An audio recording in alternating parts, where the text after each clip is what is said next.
I don't know why I agreed to go. Jake was always dragging us into creepy places, abandoned houses, old train yards, forgotten buildings. But this time was different. This place had a story, a real one. Ravenwood Asylum, shut down in the 90s after a patient riot turned violent. They said some patients never made it out. The town called it haunted.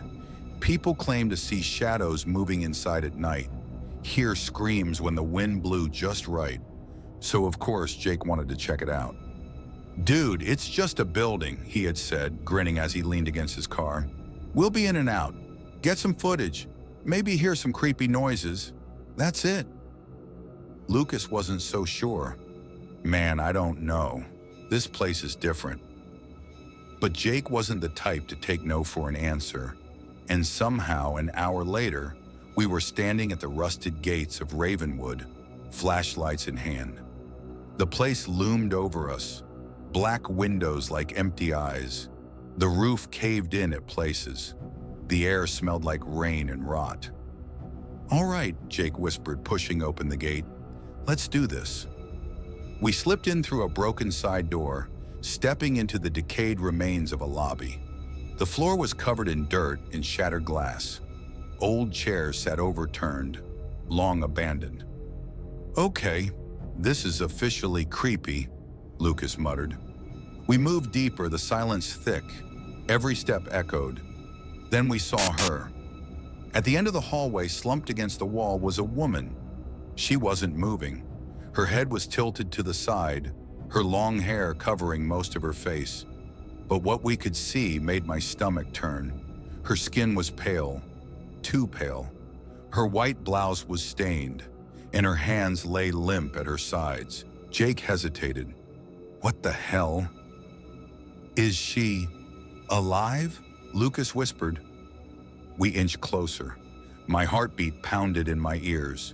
Her chest wasn't moving. No rise, no fall. I swallowed hard. "We should go." Jake ignored me, stepping right up to her. "Ma'am, hey, are you okay?" She didn't move. Then the lights flickered. A sound echoed from down the hall. A dragging noise. Slow, deliberate. Lucas turned, flashlight shaking. "Guys?" Something was moving in the dark, a shadow stretching across the broken floor. My flashlight flickered. Then the woman twitched. Not just a little. Her entire body jerked like something had yanked invisible strings. Her head snapped toward us with a sickening crack. Her eyes were rolled back. Only the white showed. Lucas screamed. The hallway behind us shifted. The walls seemed to stretch.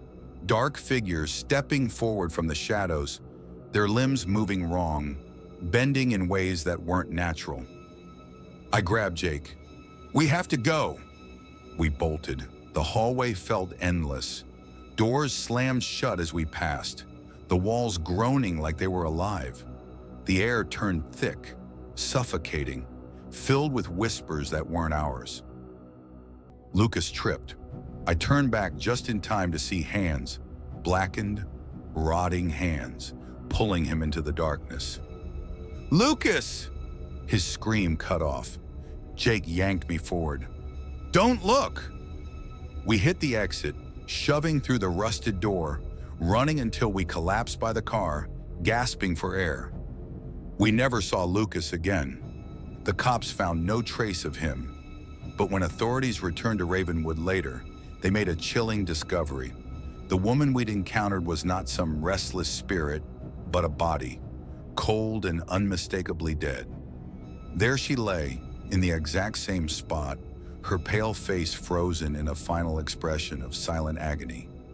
Her eyes, long void of life, still seemed to hold a mysterious, unspoken warning.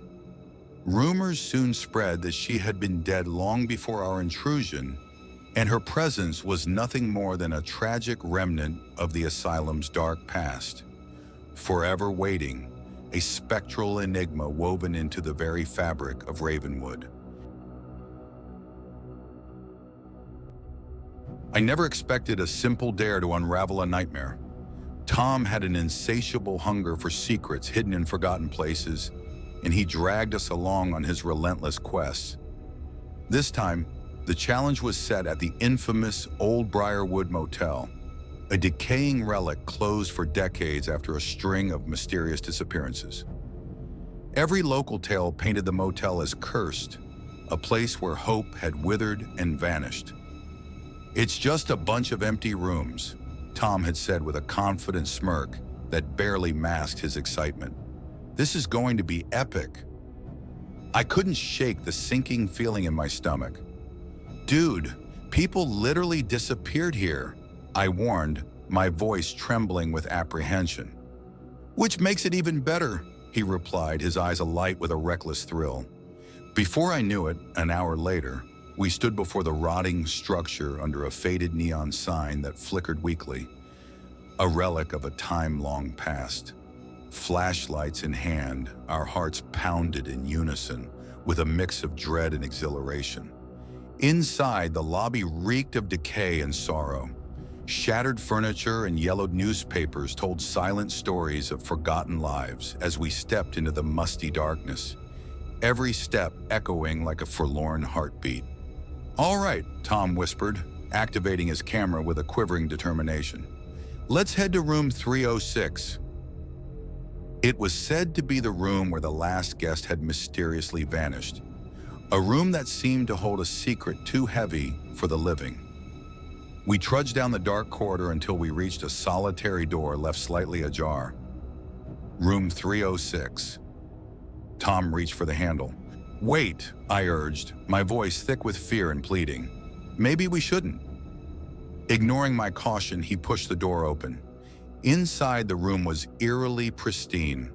No dust, no decay, only an unnerving stillness. The bed was made, the lamp still glowing dimly, as if time had frozen in a moment of fragile normalcy. And in the chair by the window sat a man. My heart seized in my chest. His back was turned, his posture unnaturally stiff, as though he'd been waiting for us, trapped in a moment of eternal despair. "Hello?" Tom called out, his voice echoing in the oppressive silence. There was no answer, only a suffocating void. I stepped forward, every beat of my heart a frantic plea for reassurance. "Sir, are you okay?" Then, as if an unseen force pulled him back from the brink of life, he twitched. His neck jerked and his head turned slowly, but only halfway, as if frozen mid-motion in a macabre dance between life and death. Tom's eyes widened in horror. The lights flickered violently. The closet door creaked open behind us, a sound like a long-forgotten memory resurfacing. In the dark reflection of the motel window, I saw the impossible truth. The man wasn't in the chair anymore. He was standing behind us.